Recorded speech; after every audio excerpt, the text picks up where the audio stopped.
Hello and welcome to the Rested podcast, where we explore travel time rather than destinations and the joys and surprises of shared transport. My name's Mark Selby.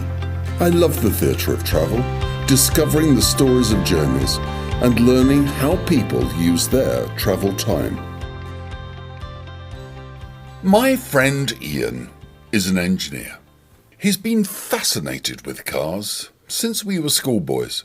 He bought and restored a Series 1 Land Rover before he had a full driving licence.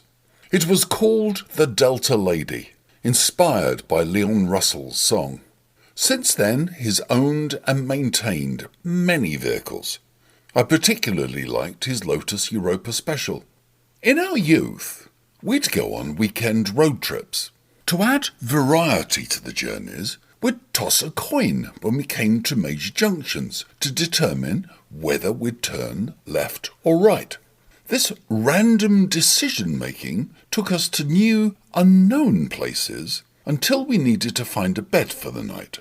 In those pre-mobile times, we made calls from a phone box to anyone we knew in the area who might put us up. They were simple, carefree adventures on roads with far less traffic than today. If a bed or couch wasn't available, we'd drive home using a map. The return journeys were quite straightforward. Now, imagine you're on a small double-hulled canoe with a sail. The hulls lashed together with a deck between them to store food, hunting tools and nets. Forward motion and steering are achieved with oars and the sail in changing winds and currents. It was on these boats that Polynesians discovered islands spread out across the vast Pacific Ocean over thousands of years. The islands, some tiny, provided the resources for human survival. While finding the islands in the small boats, travelling thousands of kilometres, was remarkable, the explorers were also able to find their way home. An incredible feat. It's one thing to drift until you hit land, but quite another to turn around and go home. Polynesian navigation was and remains astonishing. It relied on constant observation and memory. The position of the sun and stars was key, especially when rising or setting. If cloudy, the navigators relied on the movement of ocean currents, wind and wave patterns. The flight paths of seabirds were important. Specific birds fly out to sea to feed in the morning, returning to their island nests at night. But their patterns of behaviour would change during their nesting seasons. Getting home today by land or sea is much easier with the charts, maps and technologies available to us. I took the train to Taunton in Somerset and visited the UK Hydrographic Office. It provides hydrographic and geospatial data to mariners across the world. Its archive is remarkable, containing beautiful and detailed charts from the 1620s to the present day. The geospatial data is constantly being updated to deal with land movements and new hazards, including those resulting from the 20,000 shipping containers falling off ships each year at sea. Visits to the archive, by the way, do need to be booked beforehand. Other than cruises, long-distance passenger travel by sea is rarer these days, but in the past it was the only practical way to travel great distances. Listener John from Norfolk told me about his family's sea trips to and from India.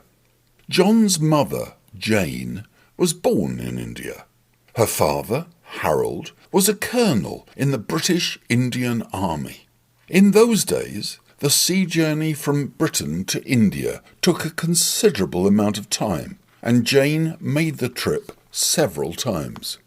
On the voyage, passengers were in close, regular contact with each other due to the size of the ship and the daily routines on board. If you didn't enjoy the company of another person or group of people, it could be very difficult to get away from them. Frequent among the passengers on the sea route to India were young women, chaperoned typically by their mothers, who made the journey in the hope of finding a suitable husband amongst the dashing young men of the British Indian Army's officer class. So considerable was the number of young women and their mothers travelling with marriage on their minds that the phenomenon was known as the fishing fleet. As a young child, Jane made the journey on one occasion with her father, who was returning to the subcontinent to rejoin his regiment after a period of leave in England. One very forceful and obnoxious lady, travelling with her not very bright daughter, identified Harold, the colonel, as a conduit to introductions to eligible young officers and, potentially, as a route to finding a husband for her daughter. This lady pursued Harold throughout the voyage, engineering opportunities to bend his ear regarding her daughter's doubtful qualities, and endeavouring to secure invitations to regimental social events, dances and the like. Avoiding the woman became something of a game for Harold and Jane. They had to find humour in the situation, somehow. It resulted in Jane seeing the fun side of her father in a way she had never experienced before. The best moment came when the colonel dubbed the pushy lady and her unremarkable daughter as simply awful and awfully simple. Travelling on land is theoretically simple with a sat-nav, but the ability to read a map helps enormously. Sadly, it seems to be a waning skill. Sat-navs and routing apps are not infallible, but as a minimum do need the desired destination entered correctly. That can be a problem if there are several places with the same name. So, be careful if you're heading to one of the 13 Suttons in Britain, the 8 Nogueiras in Portugal, or the 15 San Martinos in Italy. One positioning app I do recommend is What3Words, with its claimed accuracy of 3 metres. It's great for finding lost companions on walks in parks or at outdoor festivals. It's also helpful when you need rescuing in remote areas. Aside from those open spaces, land travel should be straightforward, as we're normally following tracks, roads or rails. The apps for journeys involving multiple forms of transport are improving, if slowly. It might be quicker and more efficient to drive round a city to a station for onward rail travel than driving all the way, focused on the backside of the car in front. Heading somewhere new, I try to look at a map of the area first to get my bearings. I then have some idea of landmarks or places relative to my destination. There are then some simple clues to help me on the way. In daytime, the simplest are the sun and the time. Shadows on the ground, however faint, at different times of the day, indicate which direction we're heading in.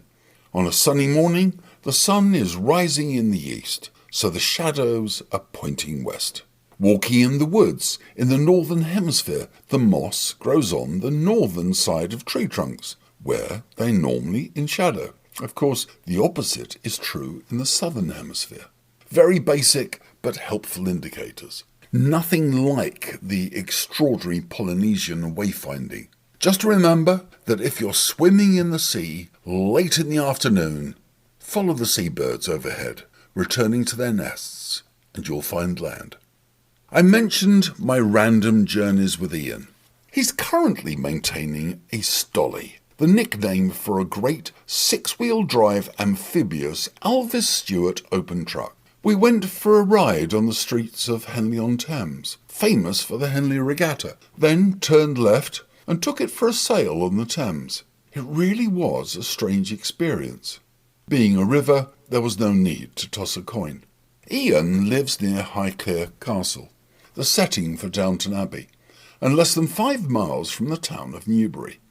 Though a keen walker, Ian has no access to frequent, convenient public transport, so needs to drive, though not the Stolly. He could catch one of 4 buses to Newbury in the day, but the last bus home leaves Newbury at 6 p.m. That's an evening in Newbury gone. Wherever you live, if you've got good services near you, use them, or the chances are that you and your community will lose them. If you haven't got access to good services, share your frustration with your elected representatives. The cost of driving is too high and unattractive to many, and the ability to drive safely diminishes with age. The lack of transport options and mobility has far-reaching consequences for communities, their health and well-being. Rather than being trapped at home, let's give people the opportunity to go out to live, work and play with safe return journeys at convenient times. Enjoy your travels and safe returns. Thanks for listening to the Rested podcast. Please subscribe for details of new episodes and tell your friends.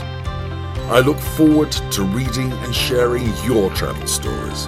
Please email restedpodcast@gmail.com. And my thanks to everyone that has contributed to Rested so far. Enjoy your travel time.